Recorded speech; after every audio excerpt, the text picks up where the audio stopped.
본 방송에서 제공하는 투자 정보는 투자 판단에 대한 조언입니다. 방송에서 제공하는 주식의 가치, 가격 상승 및 하락에 대해서는 방송사에서 보장하지 않습니다. 실시간 정보 브리핑입니다. 미국 증권거래위원회가 의도적으로 이더리움의 제도권 편입을 미루고 있다는 주장이 제기됐습니다. 비트코인의 현물 ETF 승인 후 금융 생태계에 막대한 자본이 유입됐던 것처럼 ETH 현물 ETF로 가상자산 시장에 관심과 자본이 쏠릴 것을 우려한다는 분석입니다. 이어서 두 번째 브리핑입니다. 과학기술정보통신부는 라인야후 사태와 관련해 우리 기업에 대한 차별적 조치와 우리 기업의 의사에 반하는 부당한 조치에 대해서는 단호하고 강력히 대응해 나가겠다고 밝혔습니다. 이어서 네이버가 라인야후 지분과 사업을 유지하겠다는 입장일 경우 적절한 정보보안 강화 조치가 이뤄질 수 있도록 지원하겠다고 덧붙였습니다. 마지막 브리핑입니다. 조 바이든 미국 행정부가 이르면 다음 주 전기차를 비롯한 전략 산업에 대한 대중국 관세 부과 방침을 발표할 것으로 알려졌습니다. 바이든 정부는 지난달 중국의 해양, 물류, 조선업을 상대로 301조 조사도 시작했는데 이 역시 추이가 주목되고 있습니다. 이에 따라 국내 기업들 어떤 영향 받게 될지 잘 체크해 보시면 좋을 것 같습니다. 상한가 수익의 기회를 여러분께 매일 퀵배송해드리는 상한가 로켓배송 진행의 최유정입니다. 오늘 국내 증시 간밤 미증시의 영향을 받아 양대지수 상승 출발했습니다. 하지만 코스닥의 경우 장중 하락 전환하면서 양지수 혼조로 장을 마쳤는데요. 오늘 우리 시장 안에서는 반도체 중소형주, 2차 전지 관련주 힘을 내주지 못한 가운데 코스피 안에서는 저PBR 관련주 매수세 쏠리는 모습이었고요. 또 전선주는 상승의 연속성 가져가는 가운데 해운 운임지수 상승에 해운주는 어제에 이어서 오늘도 강한 흐름 보여줬습니다. 오늘장 정리와 함께 다음 주 대응 전략 정말 제대로 세워보고 싶으시다면 오늘도 저희 상한가 로켓 배송과 끝까지 함께해 주시기 바라겠습니다.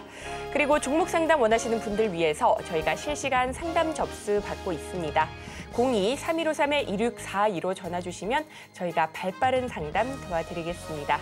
또 문자로도 신청하실 수 있는데요. 샵 0082로 문자 메시지 보내주시면 됩니다. 그리고 오늘은 드디어 왕이 돌아왔습니다. 저희 상한가 로켓 배송의 원조 막둥이 최인성 전문가님과 함께 1시간 알차게 꾸려볼 예정이니까요. 끝까지 많은 관심 부탁드리겠습니다. 그리고 저희가 본 방송에서 제공하는 정보는 투자 판단을 위한 조언일 뿐 해당 주식의 가치와 수익률을 보장하지 않습니다. 서울경제TV는 자본시장 통합법을 준수하고 있습니다. 1:1 투자 상담이나 유사 수신행위 등 모든 불법 사항을 엄중히 금지하고 있고요. 또 서울경제TV, 서울경제신문은 당사의 브랜드입니다. 기타 유사 브랜드에 주의하시기 바라겠습니다. 자, 그렇다면 본격적으로 상한가 로켓 배송 달려갑니다.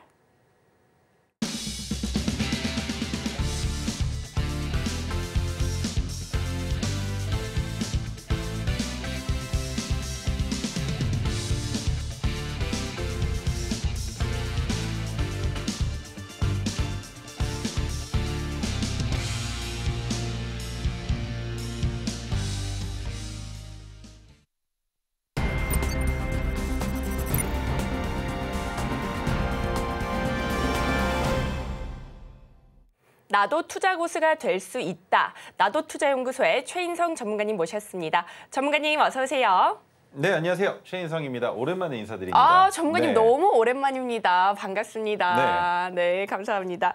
오늘 우리 시장은 어떻게 보셨을까요? 코스피 안에서는 저PBR주 강한 모습이었고요. 코스닥은 시총 상위주, 에코프로 그룹주부터 HLB까지 힘이 다소 빠지면서 지수 하락을 견인했는데요. 오늘 우리 시장에서 눈여겨보신 포인트 있으실까요? 첫 번째로는 옵션 만기가 끝나자마자 돌아오는 금요일이기 때문에 시장이 안 좋을 것이다라는 예상은 모두 다 같이 하셨어야 정상입니다. 그런데 그럼에도 불구하고 지속적으로 전고점을 돌파하고 있는 전선 관련주와 다시 한번 수급이 붙고 있는 화장품 관련주, 그리고 의료 관련주, 그리고 제가 지속적으로 말씀을 드렸었는데 방송에 오랫동안 안 나오기 이전에도 말씀드렸고 돌아온 이후에도 말씀드리는 그 종목들 뭡니까? 의료 AI 관련주, 그리고 AI 관련주, 여기 또 AI와 같이 가는 반도체 관련주들 모두 다 같이 보셔야 된다라고 설명을 드렸었습니다. 그런데 지금 또 한 번 그 시장이 돌아왔고, 그렇다면 우리가 주목해봐야 되는 건 무엇이냐? 첫 번째, 코스닥입니다. 코스닥인데 여기선 무엇을 주목해야 된다? 거래 대금을 주목해 봐야 된다. 왜입니까? 10조가 넘어야 된다라고 설명을 드릴 수 있는데 그 이유는 장기 이동평균선인 120일 이동평균선이 상승 추세로 전환되어 있는 상황입니다. 거기에 20일 이동평균선도 역배열에서 정배열로 돌아서 있는 상황이기 때문에 여기에서 코스닥의 움직임은 어떻게 예상해 볼 수 있다? 눌리고 상승 조정 받으면서 돌파가 나올 가능성이 있다라고 저는 생각을 합니다. 그래서 개별 종목을 보유하고 있으신 분들 입장에서는 조금 오랫동안 기다렸는데 이제는 본전까지 올라올 가능성이 있을까라는 기대 심리 분명히 가지고 계실 거고요. 그리고 한 가지 더. 여러분들이 보유하고 계신 종목 중에 기본적 분석을 했을 때 어느 상황이 돼야 되느냐? 첫 번째, 부채 비율과 유보율은 저가이면 안 됩니다. 적자이면 안 된다라는 말씀을 드리는 건데 매출액 가장 중요하겠죠. 그리고 영업이익이 적자만 아니면 된다라는 거. 그리고 부채 비율과 유보율까지 같이 봤을 땐 부채 비율이 유보율보다 작기만 하면 된다라는 것. 그렇게 해서 첫 번째, 두 번째, 세 번째, 네 번째 이 네 가지 사항만 확인을 했을 때 네 가지가 다 괜찮은 상황이라면 기다리시면 그 자리에 옵니다. 하지만 그렇지 못한 상황이라면 종목을 다시 한번 점검해 볼 필요가 있다라고 설명을 드릴 수가 있고요. 자, 그렇다면 코스닥은 봤으니 이번엔 코스피를 한번 보겠습니다. 코스피는 오히려 상황이 더 좋습니다. 왜? 어떻습니까? 어느 위치입니까? 상승 전환된 거 확인했고 올라가면서 지금 뭘 따라 올라가고 있습니까? 5일 이동평균선을 따라 올라가고 있는 상황이잖아요. 그런데 단기 전고점까지의 거리가 매우 짧다라는 건 이번에 돌파하면 어디 넘어간다라는 겁니까? 2,800포인트 넘어간다라고 볼 수 있겠죠. 그래서 코스피 종목을 보유하고 계신 분들, 물론 최근에 저 PBR 관련주 또 한 번 시장에서 주목받고 있고 오늘도 외국인의 수급이 들어오고 있다라는 내용들이 나오고 있지만 실질적으로 저 PBR과 관련되어 있는 종목이 아니라 저 PBR에서 해소가 될 수 있는 종목군들이 무엇이 있는지 옥석 가리기가 필요하다라는 겁니다. 그렇지 않다면 외국인의 입장에서는 저 PBR이라는 딱지가 붙어있는 종목의 수급이 들어가고 있는 이유는 뭐겠습니까? 간단하죠. 수익 창출을 위해서 들어가고 있는 겁니다. 무슨 이유로, 무슨 원리로. 저점에 있는 종목이니까 우리가 끌어올리는 동안 저 PBR 관련주 같이 올라가면 여기에서 매도 잡자라는 거죠. 그런데 이 구간에서 어떻게 매도를 잡을 수 있겠습니까? 개인들이 들어오기 좋은 뉴스를 만들어서 그 뉴스에 매도한다라는 시나리오를 세우고 있겠죠. 그렇기 때문에 여러분들은 이 상황에 현혹되시면 안 된다라는 것과 한 가지 더 설명을 드리자면 지금 저 PBR 관련주 올라가는 종목들 매우 위험합니다. 왜? 올라가는 건 올라갈 수 있다고 생각을 합니다. 그런데 공매도, 재개, 디데이권에 들어왔습니다. 여기에서 지금 불법 공매도가 들어오고 있는 것을 방지할 것이냐 아니면 방치하고 그냥 진행할 것이냐에 따라서 기간이 바뀔 수도 있겠지만 공매도가 다시 살아난다면 저 PBR로 주가가 올라간 종목들은 공매도로 인해서 빠르게 하락할 가능성이 있기 때문에 저 PBR 관련주는 되도록이면 투자 안 하시는 게 좋겠다라고 설명을 드려볼 수 있고요. 화장품 관련주 괜찮습니다. 그리고 의료 AI 괜찮습니다. 전선 관련주 너무 좋습니다. 하지만 여기서 우리가 잠깐 잊고 있었던 유리기판 관련주, HBM 관련주 끝났다라고 생각하십니까?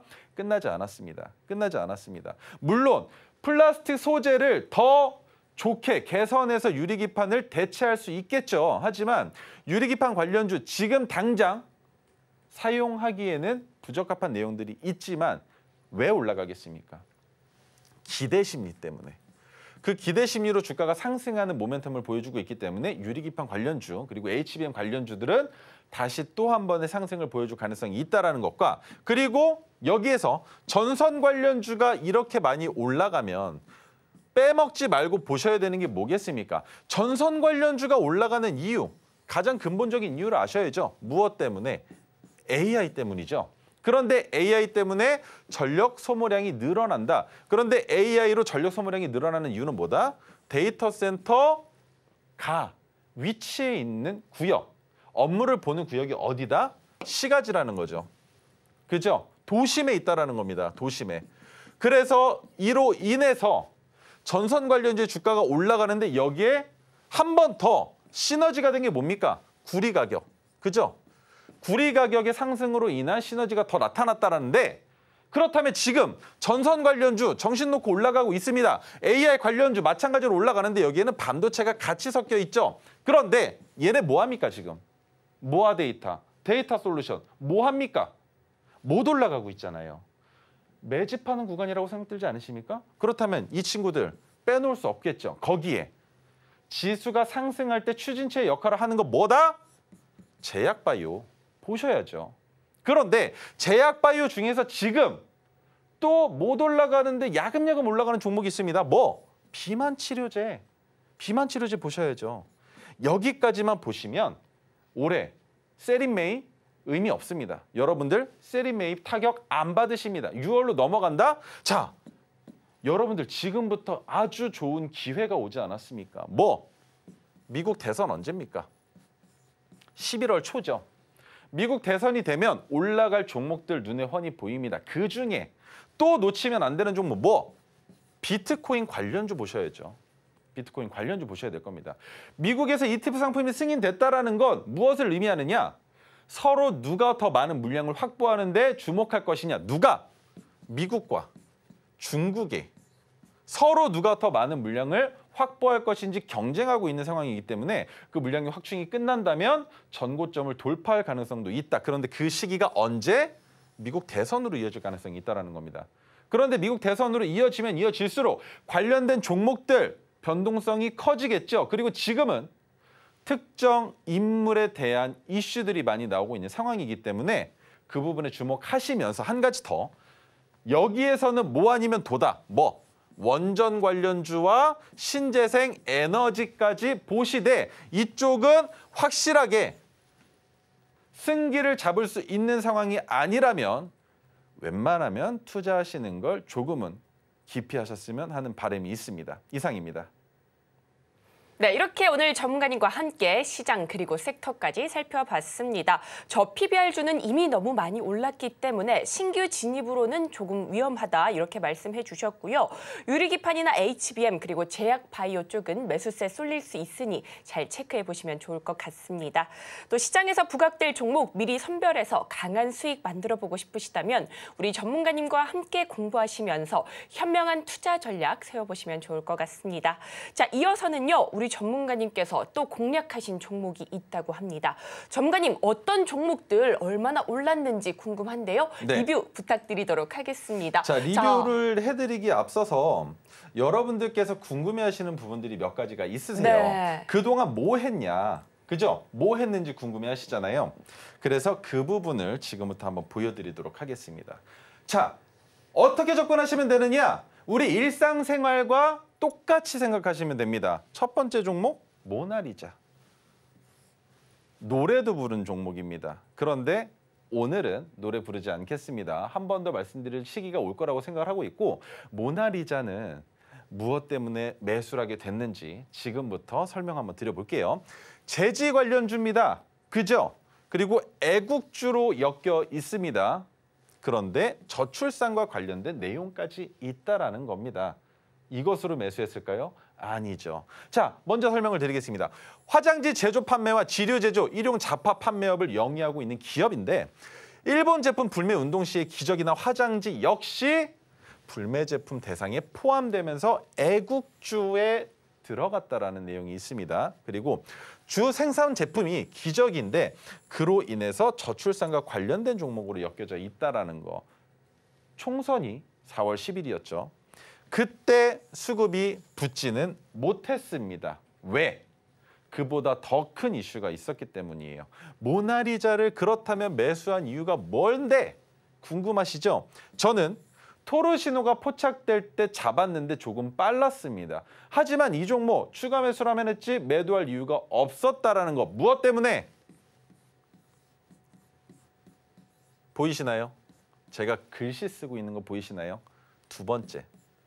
소나무. 뭡니까? 소나무. 송진가루죠. 그로 인해서 무엇으로 인한 매출에 대한 기대감이 생긴다? 마스크. 그럼 끝난 거 아닌가요? 언제 잡았습니까? 3월 달이죠. 그런데 모나리자 주가 왜 올라간다? 황사 올 거니까. 그래서 윗꼬리가 달린 날이 한 번 생겼습니다. 갑작스럽게. 몇 초 만에 10%를 끌어올립니다. 그런데 다시 빠졌다라는 건 아직 황사 아닌데. 더 큰 거 올 텐데. 그런데 황사가 심화되면서 주가가 큰 폭으로 상승을 했다라는 겁니다. 그런데 지난주까지 소나무에서 나오고 있는 그 송화가루들 어땠습니까? 차에 수북하게 쌓였었죠. 그런데 주말 사이에 비가 내리면서 지금은 화창한 날씨를 보여주고 있지 않습니까? 그렇다면 모나리자 어떻게 해야 된다? 이제는 익절해야 된다라는 겁니다. 여러분들 보유 중이신 분들 잘 들으세요. 그런데 모나리자 같은 경우에는 5일 이동평균선을 이탈하는 자리에서 익절을 잡아보셔도 되지만 거래대금이 안 붙고 있잖아요. 그 말인 즉 한 번 더 위로 쏘아 올릴 가능성도 있기 때문에 종가 기준으로 3,840원을 이탈하지 않는다면 모나리자는 더 보유해 보셔도 괜찮다라는 의견입니다. 왜? 3,840원이 뭔데? 여기입니다. 과거에 저항이 됐었던 가격 구간을 돌파했다라는 건 지지가 되면 재차 상승이 나온다. 어디까지? 4,740원까지도 가능성이 있다는 겁니다. 하지만 재료는 제 생각엔 거의 대부분 소멸됐기 때문에 지금부터는 무엇으로 올라가야 된다? 저출산과 관련된 내용으로 올라가야 된다는 겁니다. 그런데 저출산과 관련된 내용 어제 나왔죠. 나왔는데 확실하게 시장에서 부각을 못 받고 있는 상황입니다. 어떻게 바뀔지 모르겠지만 저출산과 관련돼서 관련 제품들, 꿈비나 아가방 컴퍼니 그리고 인큐베이터 관련된 종목들까지 수급이 붙고 있음에도 모나리자는 수급이 붙지 못하는 이유 이미 너무 많이 올랐기 때문이겠죠. 하지만 충분히 한 번 더 도약할 가능성이 있기 때문에 3,840원을 트리거 가격으로 생각하시고 보유해 보시는 게 어떨까라는 의견을 드리도록 하겠습니다. 자, 그리고 두 번째도 마찬가지예요. 기업에 대한 분석 이런 거 안 했습니다. 한전기술도 마찬가지로 그냥 우리 일상생활에서 흔히 일어나는 그 내용으로 매매를 한 건데 원자력, 풍력, 원전 해체 관련주로 엮여져 있습니다. 그리고 한국전력공사 계열의 발전소 및 플랜트 관련 엔지니어링 업체예요. 또 뭐가 있습니까? 해상풍력 발전소 EPC 사업 등을 영위하고 있고요. SMR 계통 종합 설계 용역을 제공하고 있는데 이거 몰라도 됩니다. 왜? 뭐 때문에 매수할 수 있었느냐? 이거예요. 총선 결과에 따라 신재생 에너지 관련주들이 강세를 이루는 상황이었죠. 의석수가 결정되면서. 그렇죠. 그로 인해서 신재생 에너지 관련주의 주가는 올라갔습니다. 그런데 원전 관련주 주가는 떨어졌죠. 그렇다면 그렇게 떨어졌는데 왜 잡을 수 있느냐? 그게 궁금하실 겁니다. 자, 차트 보여드리겠습니다. 600일 차트로 봤을 때 어느 가격 구간이 적정 주가일까요? 한번 찾아보죠. 같이 찾아보면 그래도 지금 58,500원에서 윗단으로는 이 정도까지, 그죠? 여기까지 볼 수 있겠네요. 맞지 않습니까? 그렇다면 해당 가격 구간에서는 어디에 있던 윗단에 있으면 본전에서는 언제든 탈출할 수 있을 것이고 아랫단으로 내려오면 언제든지 수익을 실현할 수 있으며 본전에 대한 리스크는 매우 작은 상황이라는 걸 아실 수 있을 겁니다. 그죠? 자, 그런데 이날이죠. 낙폭이 심화된 날. 무엇 때문에? 총선의 결과 때문에. 그런데 제가 여기에서 주목해봤던 건 무엇이냐. 메가토리 기법 물론 중요했습니다. 메가토리 기법이 떴으면 잡아야죠. 그런데 그것보다도 더 확실했었던 건 뭡니까? 메가토리 기법 자체는 중장기적으로 끌고 가면서 수익을 만들어내는 안정적인 매매법이죠. 그런데 이슈로 인해서 메가토리 신호가 포착이 된다면 단기적으로 상승 국면을 가져간다는 겁니다. 무엇 때문에? 신재생 에너지의 주가는 올라갔으니 원상 회귀할 겁니다. 그런데 원전 관련주는 어떻게 됩니까? 낙폭이 과대됐으니 제자리로 돌아오겠죠. 무엇 때문에? 그 재료의 지속성이 없기 때문입니다. 그것을 알고 계셔야 된다는 거예요.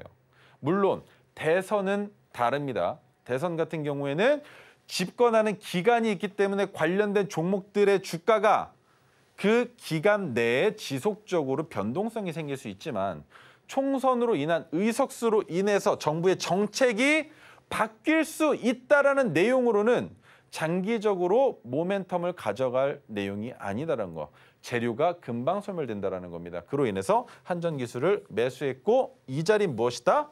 이제는 한전기술도 마찬가지로 매도를 생각해야 되는 자리라는 거죠. 어느 자리에서? 한전기술은 5일 이동평균선을 이탈하는 날 매도를 잡으시면 되는데 하루 말고 2거래일 동안 이탈한다면 그 자리를 익절 자리로 잡으시는 게 좋겠다라는 겁니다. 전고점까지의 거리가 얼마 안 멀고 하락 추세에 돌아왔으니 V자를 그리면서 올라와 주지 않겠느냐라는 생각하시죠? 중단의 허리가 끊어질 가능성이 매우 높습니다. 왜? 해당 가격 구간은 뭡니까? 매물대가 포진되어 있는 구간이죠. 그런데 원전과 관련된 뉴스는 있습니다. 올라갈 수 있는 모멘텀은 있어요. 하지만 그 모멘텀이 어떤 식으로 시장에서 반영될지는 아직 그 누구도 모르죠. 거래대금이 안 붙었기 때문에.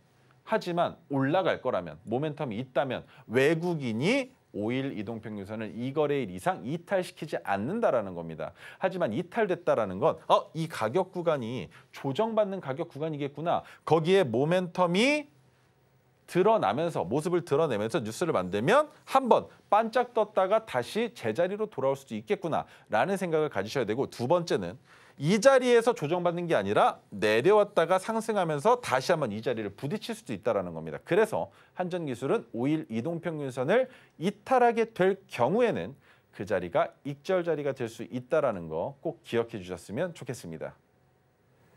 네, 이렇게 전문가님과 함께 모나리자 그리고 한전기술까지 살펴봤습니다. 여러분들 이미 우리 전문가님 너무나 잘 알고 계시겠지만 상한가를 로켓 배송해주시는 대표적인 전문가님이십니다. 전문가님의 독보적인 기법인 토르 기법을 이용하셔서 전문가님처럼 이렇게 강한 수익 만들어 보실 수 있는데요. 전문가님과 함께 공부하시면서 성공하는 전략 세워보시면 좋을 것 같습니다. 그리고 전문가님께서 오늘도 방송 말미에 히든 종목 공개해 주신다고 하시니 끝까지 채널 고정 부탁드리겠습니다. 그리고 종목 상담 필요하신 분들 위해서 저희가 실시간 상담 접수 받고 있습니다. 02-3153-2642로 전화 주시면 저희가 발빠른 상담 도와드리겠습니다. 신청이 밀려서 못 받으시는 분들도 많으시기 때문에 최대한 빠르게 서둘러 전화 주시면 좋을 것 같습니다. 자, 그렇다면 첫 번째 종목부터 열어보도록 하겠습니다. 첫 번째 종목은 한국화장품입니다. 매수가는 9,500원이고요. 비중은 10% 담으셨다고 합니다. 화장품주의 B2 수요가 몰렸다고 합니다. 한동안 부진하던 화장품 기업 실적이 수출이 개선되면서 주가가 날아오르기 때문인데요. 한국화장품 역시나 어제 오늘 올라주면서 7,700원의 종가를 형성했습니다. 하지만 아직까지는 손실 구간이셔서 고민이 많으실 것 같은데요. 이 종목 전문가님께 바로 여쭤보도록 하겠습니다. 전문가님, 한국화장품 어떻게 보실까요? 우선은 추가 매수 기회가 온다면 놓치지 말고 매수하셨으면 좋겠습니다. 동일 비중으로. 7,000원 아래로 내려올 때 추가 매수를 진행을 하시라고 설명을 드리는 거고, 내려오지 않는다면 9,500원이시니까 9,550원, BEP가 넘어가는 그 자리, 손익분기점이 되는 자리, 제세금을 포함한 수익권의 자리 9,550원에서는 익절을 필히 하셔야 된다고 설명을 드릴 수 있습니다. 그런데 익절 자리까지 바로 올라간다면 좋겠지만 눌린다면 7,000원 아래에서 추가 매수를 해야 되는 이유, 평균 단가를 낮추셔야 되기 때문입니다. 어디까지 낮춰지겠습니까? 8,250원 정도 나오겠죠. 그럼 그 자리에 선을 한번 그어보겠습니다. 8,250원에 선을 긋고 보니 뭐가 됩니까? 파란색 저항선의 저항을 받는 가격 구간이 되죠. 그래서 이 자리까지는 충분히 올라올 수 있다는 겁니다. 그 말인 즉 한국 화장품으로 큰 수익을 바라보지 마시고 본전에서 나오는 방법으로 익절 자리를 꾀해야 될 것이다. 그런데 7,000원에서 추가 매수하는 것은 무엇을 의미하느냐? 자, 선을 한번 그려보죠. 올라가다가 내려왔습니다. 7,000원을 깼다가 다시 올라갑니다. 추가 매수는 끝났겠죠. 여기에서 올라올 때 8,250원에서 추가 매수했었던 물량만 정리하는 겁니다. 그러면 남은 물량은 어떻게 하느냐? 올라가주면 매도, 올라가지 못하면 본전에서 마찬가지로 정리인데 어떤 선이 나온다? 자, 올라가다가 내려갔다가 올라가다가 눌리고 올라가면 땡큐, 눌리는데 이탈하면 본전 정리가 되겠죠. 그래서 한국화장품은 최근에 화장품 관련주들의 주가가 굉장히 괜찮은 상황을 보여주고 있지만 거래대금은 그렇게 많이 실리지 않았다라고 볼 수 있고요. 한 가지 더 보여드리겠습니다. 매물대인데 자, 매물대가 어떻습니까? 여기 있는 이 투자자들 뭡니까? 왜 여기 물려 있을까요? 이 가격 구간에서 산 겁니다. 고점에서. 그러면 이들은 비명 행사를 하고 있을 텐데 추가 매수 자리가 왔을 때 추가 매수라도 했으면 평균 단가가 낮춰졌을 텐데 지금 어떻습니까? 윗단에 가장 많고 그 다음에 어디에 많습니까? 7,000원 아래 구간 그리고 8,000원 중단 부분에 많은 매물대가 있다는 겁니다. 그래서 8,250원을 넘어갈 때 고통을 겪을 수 있다. 그런데 그 산통이 끝나고 나면 올라갈 가능성이 있다라는 겁니다. 그래서 한국화장품은 추가 매수 자리가 온다면 7,000원 아래로 내려온다면 동일 비중 추가 매수를 하셔도 괜찮겠지만 내려오지 않는다면 추가 매수는 하시면 안 되고요. 그리고 본전까지 올 경우에는 뒤도 돌아보지 말고 9,550원에 본전에서 매도하시라는 설명 드리도록 하겠습니다. 역시 우리 전문가님 너무나 명쾌하게 상담을 해주셨습니다. 한국 화장품 살펴봤고요. 7,000원 아래로 내려온다면 동일 비중 저점 추가 매수 전략 잡아주셨고요. 목표가는 9,550원 잡아주셨습니다. 전문가님과 함께 공부하시면서 시장에서 공략해볼 수 있는 다양한 종목들, 매매 타점도 잡아보시면 좋을 것 같습니다. 자, 이어서 다음 종목도 열어보도록 하겠습니다. 다음 종목은 네오셈입니다. 매수가는 13,500원이고요. 비중은 22% 담으셨다고 합니다. 메모리 테스트 장비 업체죠. 오늘 반도체주 다소 아쉬운 흐름 보여줬는데요. 네오셈 역시나 장중 하락 전환하면서 1,470원에 종가 형성했습니다. 비중이 22%로 적지 않아서 고민이 많으실 것 같은데요. 이 종목 역시나 전문가님께 바로 여쭤보도록 하겠습니다. 자, 네오셈 같은 경우에는 이 고점에서 이 높은 자리에서 매수하신 이유를 좀 여쭤보고 싶어요. 왜냐하면 고점에 올라갔었던 이유, 메모리 반도체 관련주, 그다음에 CXL 관련주, D램 관련주로 엮여져 있어서 반도체이기 때문에 주가가 올라갔다. 그래서 매수했다. 이해합니다. 그런데 네오셈 지금 상장된 지 1,502거래일째죠. 그런데 역사적으로 올라갔었던 그 자리가 어디입니까? 이 자리죠. 이 자리를 돌파해서 올라갔단 말입니다. 그런데 돌파해서 올라갔다가 눌리면 어디까지 눌릴 수 있다고 생각을 해야 되느냐? 자, 차트에 선을 한번 그려보죠. 아래부터 다 그어보겠습니다. 자, 첫 번째 해당 가격 구간 고점 확인해야겠죠? 6,780원. 선 긋겠습니다. 두 번째 뭘 봐야 되느냐? 선이 안 그어졌네요. 6,780원. 선을 긋고요. 두 번째. 자, 이 구간에 보시면 아래로 지지가 되고 반등이 나왔던 가격이 있을 겁니다. 여기 얼마입니까? 8,870원. 선 또 그어야겠죠. 자, 그러면 선은 다 그어졌습니다. 이렇게 선을 긋고 보니 이 종목 어디까지 내려갈 수 있다는 게 보여지십니까? 8,870원까지는 충분히 내려올 수 있으며 6,780원까지도 가능성이 있는 종목이라는 겁니다. 그러면 13,500원에 매수해서 8,870원까지 내려왔을 때 손절하면 손절 폭이 너무 크겠죠. 그런데 여기에서 또 한 번 지지가 될 수 있는 가격 구간이 어디입니까? 120일 이동평균선. 확대해서 보여드리겠습니다. 자, 120일 이동평균선을 약간 이탈했지만 여기에서 뭘 할 수 있다? 반등하면서 상승 추세로 전환될 가능성이 있다. 왜? 반도체라는 그 이름만으로도 성장 가능성이 있기 때문에. 하지만 이 상승은 뭐로 봐야 됩니까? 허울이 없는 겁니다. 실질적으로 매출을 만들어서 올렸다? 그렇게 볼 수 있을까요? 기업 분석 한번 보죠. 어떻습니까? 영업이익, 매출액. 조금 증가되긴 했습니다만 2023년은 반도체의 불황기였죠. 그렇다면 이번 분기 매출이 가장 중요할 텐데 영업이익은 또 어떤가요? 그 자리 그대로라는 겁니다. 그러면 네오셈은 어디가 적정 주가라고 봐야 됩니까? 지금 현재 차트 상황에서 적정 주가가 얼마예요? 6,780원 아랫단이라는 겁니다. 이해가 되세요? 왜? 이 구간은 뭐로 인해서 생긴 겁니까? 기대심리 때문이죠.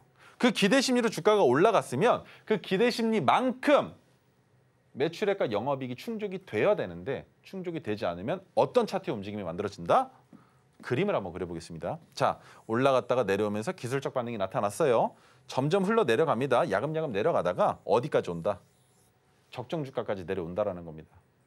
그런데 올해는 반도체와 관련주들에 대한 이슈, 그리고 지금 CXL과 관련된 내용만 시장에서 언급을 주저하고 있습니다. 그렇기 때문에 그 뉴스가 나와준다면 눌렸던 것만큼 기술적 반등이 나올 수 있겠지만 제 생각엔 17,150원이라는 전고점을 넘어가기보다는 어디까지 상승할 가능성이 있다? 파란색 저항선까지만. 가격 얼마? 14,270원까지만 볼 수 있다는 겁니다. 그래서 네오셈은 어떻게 대응을 하셔야 되느냐?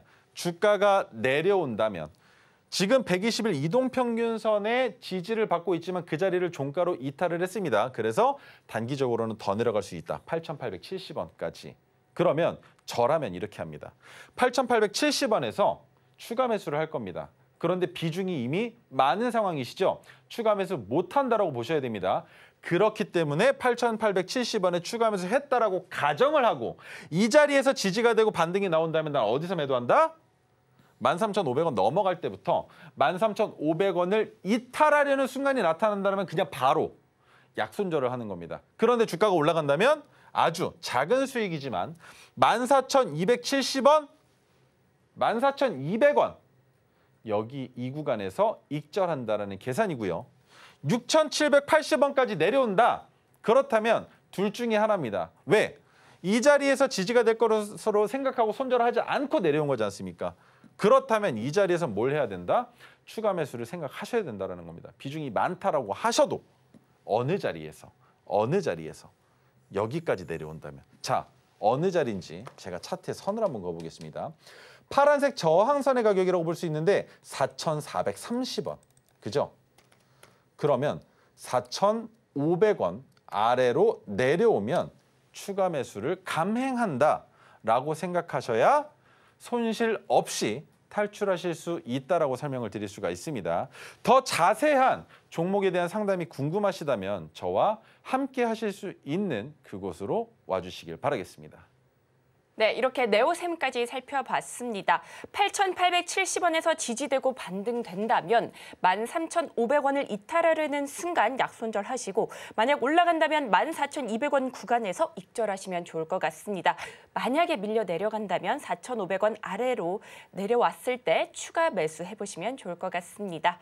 자, 그렇다면 이어서 다음 시청자분도 만나보도록 하겠습니다. 시청자님 안녕하세요. 네, 안녕하세요. 네, 고민되시는 종목 어떤 종목일까요? 네, 심택이요. 심택이요. 네, 매수가 비중은 어떻게 되실까요? 32,450원에 60%. 32,400원에 60%요. 네, PCB 관련 450원. 450원에 60%. 32,450원에 60% 맞으실까요? 네네. 네, PCB 관련주죠. 오늘 4거래일 만에 하락하는 모습 보여줬습니다. 종가가 32,150원에 형성을 하면서 비중이 좀 많이 크시긴 한데 손실폭이 네. 그래도 어느 정도 방어 가능한 수준이셔서 매도 타이밍만 잘 잡아보시면 좋을 것 같습니다. 우리 전문가님께서 이 부분에 완전 전문이시니 바로 여쭤보도록 하겠습니다. 전문가님 심택입니다. 안녕하세요. 네, 안녕하세요. 어떤 부분이 궁금하세요? 이게 지금 더 내려갈지 네. 올라갈지 그게 궁금해서 비중이 많으셔서 좀 걱정되시는 비중이 거죠? 많아서 좀 걱정이 돼서요. 네. 제가 뭐라고 얘기할 것 같으세요? 한번 맞춰보세요. 좀 참으라고 생각하긴 한데. 아니죠. 자, 아니에요? 설명드리겠습니다. 심택은 네. 언제 올라갔었습니까? 언젠지 혹시 아세요? 온디바이스 관련주 주가 올라갈 때 꿈틀했다 정도로 끝났잖아요. 하지만 그때 올라가지 못했었던 이유가 뭐였느냐? 상대적으로 시가총액이 컸기 때문이었어요. 하지만 심택만으로 놓고 봤을 때 이 종목 기다리셔야 됩니다. 자, 차트를 한번 확대해 볼게요. 위에 39,000원에 선 그어놓은 게 보이시나요? 네. 이 자리가 올라갔다가 내려갈 때 저항을 받았었던 자리라는 겁니다. 그래서 심택은 지금 적정 주가 자체가 얼마에 형성되어 있느냐? 3만 원 초반대에 형성되어 있어요. 이 자리가 적정 주가입니다. 그렇다는 말은 뭐다? 내려가도 32,450원 가격 구간을 이탈할 일은 없다. 그런데 올라가면 1차 목표가 어디? 39,000원까지는 열어놓고 볼 수 있다는 거예요. 이해가 되세요? 네네. 그러면 제가 신택을 가지고 있다면 어떻게 하겠습니까? 32,450원 홀딩. 1차 목표가 39,000원의 절반 매도. 그 다음에 남은 물량. 파란색 저항선 가격이 또 있어요. 이 자리 넘어갈 때 미리 지정가로 걸어놓고 한 번 더 분할 매도. 남은 물량은 더 크게 상승하면 땡큐. 못 올라가면 39,000원까지 내려왔을 때 다시 남은 물량 전량 익절이 되겠죠. 손절 없습니다. 신택은 손절이 없어요. 자, 파란색 저항선의 가격도 같이 한번 봐드릴게요. 42,200원입니다. 그러면 신택은 어떻게 한다? 39,000원까지 올라왔을 때 물량의 절반을 팔면 30% 남으시겠죠? 네. 그 물량의 절반은 42,200원까지 지켜보시는데 여기에 핵심 포인트가 있어요. 자, 올라갔다가 1차 매도를 했는데 주가가 빠지잖아요. 그죠? 빠질 수도 있잖아요. 더 올라가지 네. 못하고. 네. 빠지면 37,000원에서 전량 익절이신 겁니다. 이해가 되세요? 네. 그렇게 익절을 하신 다음에 이 종목 또 뭐 하면 됩니까? 똑같은 자리예요. 32,450원 이 가격 구간 너무 좋은 자리라는 거죠. 또 진입하셔도 괜찮다라는 겁니다. 왜? 지금부터 나올 이슈가 뭐가 있습니까? 신택은. 애플에서 AI 관련된 내용 발표한다고 하죠. 제가 봤을 땐 6월 달에 아이패드 쪽으로 쏠릴 가능성이 있는데 그게 아니더라도 아이폰 쪽으로도 들어갈 수 있고요. 신택은 FPCB 관련주로 또 엮여져 있죠. 그렇다면 삼성과 경쟁 구도를 가져가기 때문에 그만큼 초도 공급 물량에 대한 수주를 받아올 가능성이 매우 높다라는 것. 그렇다면 B2B로 결제가 된다 하더라도 신택의 주가가 매출액이 반영되는 시기는 언제다? 올해 10월 달까지만 지켜봐도 답 나온다라고 생각을 합니다. 아, 네. 그래요? 그래서 왜요? 10월 달에 9월부터 이미 아이폰의 출시가 잡히잖아요. 그죠? 그리고 나서 삼성의 핸드폰 판매 시기가 나타나는 건 그 다음해로 넘어가겠지만 10월 달부터는 완제품에 대한 생산이 어느 정도 마무리 단계에 들어간다는 겁니다. 그렇기 때문에 그로 인해서 매출액에 부각받을 수 있는 시기가 도래한다는 것과 그리고 잘 생각해 보면 어떻습니까? 갤럭시 S24에 AI 제품을 집어넣으면서 분명히 이슈가 될 법했는데 올라가지 못했잖아요. 눌렸단 말입니다. 왜 눌렸을까? 기업 분석 한번 보죠. 내용이 보이지 않으시나요? 눌린 이유. 적자를 기록했지 않습니까? 그죠? 그런데 컨센서스로 올해는 흑자로 전환된다. 그렇다면 자, 보시면 됩니다. 2023년에 만들어졌었던 저점을 이탈하지 않았죠. 그런데 이탈하지 않으면서 흑자 전환되면 올라갈 수 있는 자리가 어디겠습니까? 하락이 아니라 상승분이 더 크겠죠. 그러면 손절할 이유 없이 나는 어디에서 익절한다? 39,000원과 42,200원만 기억하고 그 자리에서 익절을 해보는 게 어떨까라는 건데 이해가 되실까요? 네, 이렇게 종목은 판단하셔서 그 시나리오대로 매매해보신다면 분명히 공부가 되실 수 있을 거라고 생각을 합니다. 네, 이렇게 전문가님과 함께 신택까지 살펴봤습니다. 1차 목표가는 39,000원, 2차 목표가는 42,200원 잡아주셨습니다. 자, 그렇다면 이어서 다음 시청자분도 만나보도록 하겠습니다. 시청자님 안녕하세요. 네, 시청자님. 네, 안녕하세요. 네, 고민되시는 안녕하세요. 종목 어떤 종목일까요? 주성 엔지니어링 주성 엔지니어링이요. 매수가 네. 비중은 어떻게 되실까요? 매수가는 34,000원에 비중은 한 2%, 10%에서 12% 그 정도 됩니다. 네, 주성 엔지니어링 매수가는 34,000원, 비중은 약 10% 정도 맞으실까요? 네. 네, 반도체 소재 부품 장비 업체죠. 3거래일 연속 다소 아쉬운 흐름 보여줬는데요. 오늘은 종가가 32,200원에서 형성이 됐습니다. 매도 타이밍 잘 잡아보셔야 될 텐데 전문가님께 바로 여쭤보도록 하겠습니다. 네, 안녕하세요. 네, 안녕하세요. 고점에서 매수하시게 된 이유가 어떻게 되실까요? 물론 그렇게 높은 자리는 아닌데. 근데 좋다고들 해가지고 한번 해봤는데요. 네. 이게 과연 계속 보유를 해도 될란가 싶어서요. 아, 그러면 같이 한번 보죠. 같이 한번 네. 보면서 생각을 해보시는 거예요. 첫 번째로 네. 봐야 되는 것보다 2023년에 매출액도 영업이익도 꽤나 큰 폭으로 줄어들었다라는 것. 그런데 이것은 반도체 시장의 대부분이 이런 상황을 만들어놨다라는 걸 알고 계시죠? 네. 자, 그러면 2022년 그 이전의 자리로 올해는 돌아갈 가능성, 전망치가 있다라는 건 생각을 할 수 있는 겁니다. 자, 그런데 주성 엔지니어링 차트를 보니까 말이죠. 네. 이상한 점이 하나 있습니다.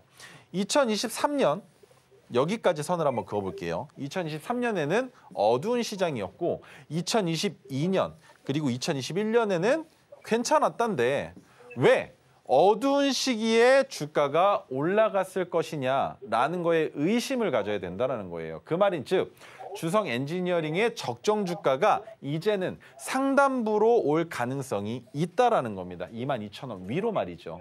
그래서 주성 엔지니어링 같은 경우에는 비중이 괜찮으세요. 비중이 매우 괜찮으신 거예요. 주가가 정말 여기까지 내려오면 뼈 아프시겠지만 내려온다면 추가 매수도 가능합니다. 하지만 22,000원까지 지금은 내려오기보다 해당 가격 구간에서 지지가 되고 반등이 나올 가능성이 더 높아요. 전고점을 돌파할 가능성이 있을 것이냐라는 걸 봤을 땐 지금은 솔직히 반반입니다. 단기적으로 반도체에 관련된 이슈, 그리고 OLED 관련된 이슈, 태양광 관련된 이슈 여러 가지와 섞여져 있는 튼튼한 기업이라는 거죠. 시가총액 1조 5천억이나 되는 괜찮은 기업이라는 겁니다. 투자 가치 충분히 있다라는 거예요. 자, 그렇다면 이 종목 얼마나 보유하실 수 있으신가요, 혹시? 한 6개월 이상은요. 6개월 이상 너무 좋습니다. 그 정도면 판가름 나실 거예요. 내려간다 하더라도 이 자리 제가 가격 구간까지 한번 잡아 드릴게요. 여기까지 내려올 수 있다인데 자, 황금색 선이 27,850원입니다. 그래서 27,850원까지는 조정받을 수 있겠지만 여기까지 내려온다면 삼성전자도 문제가 생길 수 있다는 거예요. 8만전자, 9만전자까지 못 갈 가능성이 있는 올해가 될 수 있다는 겁니다. 하지만 그럴 가능성이 매우 부족한 상황이니까 너무 큰 걱정은 하지 마시고요. 본전까지 당장 올라올 겁니다. 단기간에 올라올 텐데 올라왔을 때 34,000원을 넘어서는 순간부터 지속적인 상승이 나와줘야 된다는 것.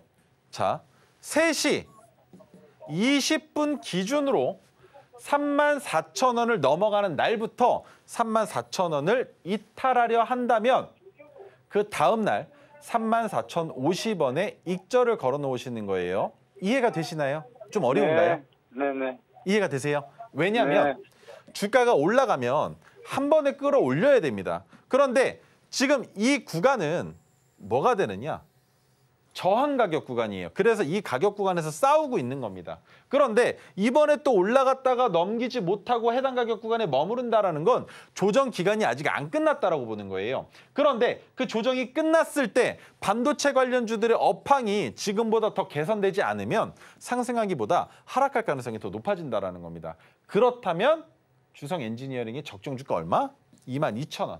그리고 기술적 반등이 나올 수 있는 자리는 27,850원까지 볼 수 있으니 본전에서 정리하시고 다시 진입하는 관점으로 주성 엔지니어링을 핸들링 해보시면 어떨까라는 의견 드려보도록 하겠습니다. 네, 오늘 반도체주 상담이 많았습니다. 주성 엔지니어링 살펴봤고요. 3시 20분 기준 34,000원을 넘어서는 순간부터 34,000원을 이탈하려고 할 때 그 다음 날 34,050원에 익절해 보시면 좋을 것 같습니다. 이렇게 전문가님과 함께 종목 상담 진행해 봤는데요. 아쉽지만 시간 관계상 오늘의 상담은 여기까지 하도록 하겠습니다. 하지만 우리 전문가님과 공부는 언제 어디서든지 하실 수 있는 거 아시죠? 전문가님과 함께 다음 주 시장에서 이길 수 있는 전략 세워보시면 좋을 것 같습니다. 자, 이어서는요, 우리 전문가님의 히든 종목도 만나보시죠.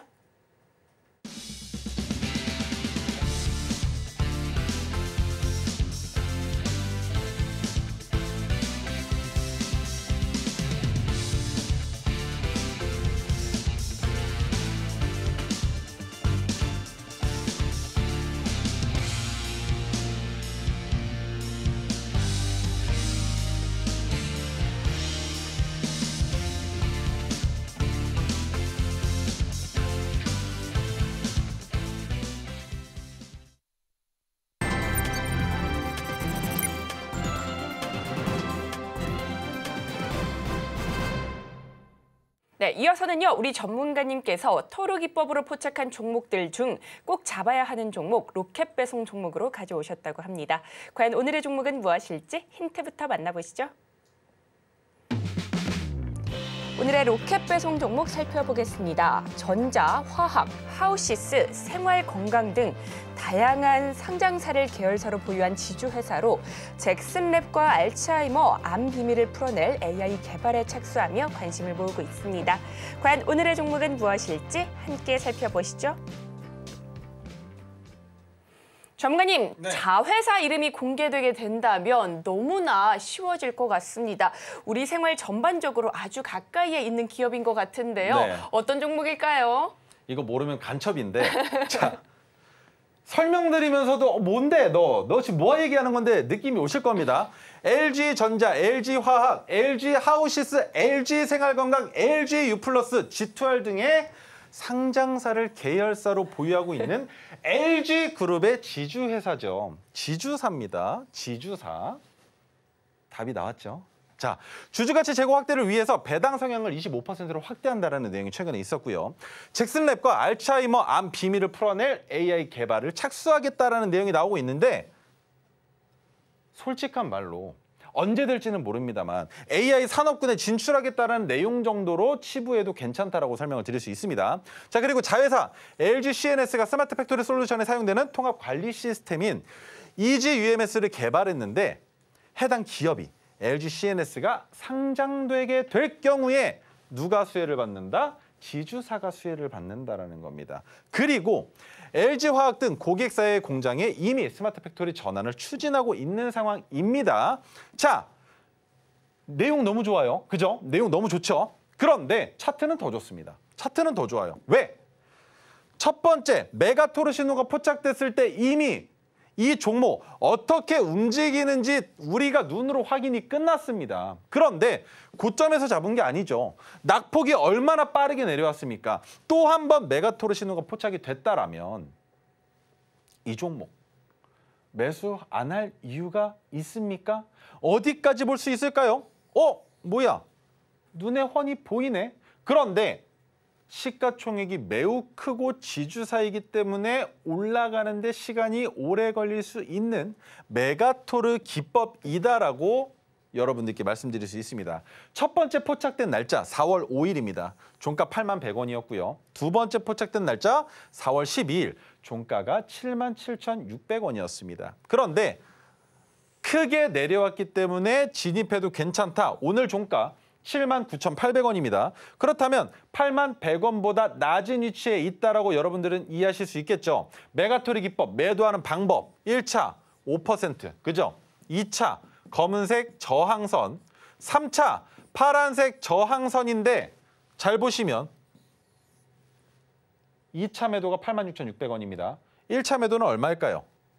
5% 상승한 구간이겠죠. 그런데 81,100원과 이격이 멀지 않은 자리에서 진입을 하시기 때문에 1차 매도를 86,600원에서 잡자라는 겁니다. 2차 매도는요. 파란색 저항선까지는 빠르게 올라갈 가능성이 없겠지만 해당 가격 구간, 조정받았던 이 저항 가격 구간, 20% 정도 상승한 가격 구간에서 2차 매도를 잡아보는 게 어떨까라는 의견을 들어볼 수 있는 종목인 겁니다. 그래서 이 종목은 꼭 잡으셔야 되며 제가 지금껏 방송하면서 설명드렸던 파란색 선, 핑크색 선, 형광색 선 이런 선들을 여러분들의 차트에 표현하고 싶다면 어떻게 하셔야 되는지 우리 아나운서님께서 마지막으로 안내해 주시면서 오늘 시간 마무리해 보도록 하겠습니다. 네, 오늘의 히든 종목까지 살펴봤습니다. 수급이 쏠리면서 시장에서 강하게 부각될 것으로 예상되고 있는데요. 히든 종목 정답은 방송이 끝난 뒤에 공개가 됩니다. 방송은 끝나더라도 히든 종목 정답은 알고 가셔야겠죠. 여러분들의 성공 투자를 기원합니다. 자, 그렇다면 오늘 다뤘던 내용 핵심 정리해보겠습니다. 오늘의 핵심 살펴보겠습니다. 종가 베팅으로 강한 수익 만들어보고 싶으시다면 토르 기법 이용해 보시기 바라겠습니다. 이어서 모나리자, 제지, 애국, 저출산 관련주로 시장에 이목이 쏠리고 있습니다. 마지막으로 오늘의 히든 종목 배당 성향 25%를 기록하며 투자자들의 기대감 더해지고 있습니다.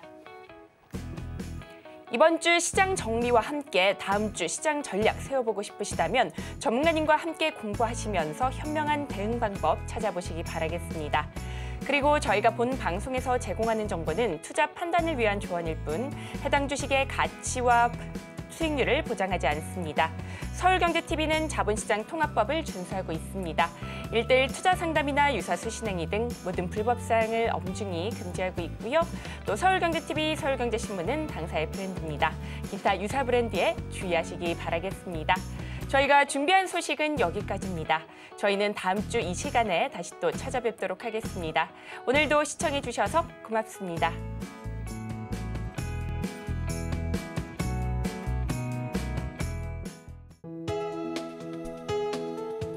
본 방송에서 제공하는 투자 정보는 투자 판단에 대한 조언입니다. 방송에서 제공하는 주식의 가치, 가격 상승 및 하락에 대해서는 방송사에서 보장하지 않습니다.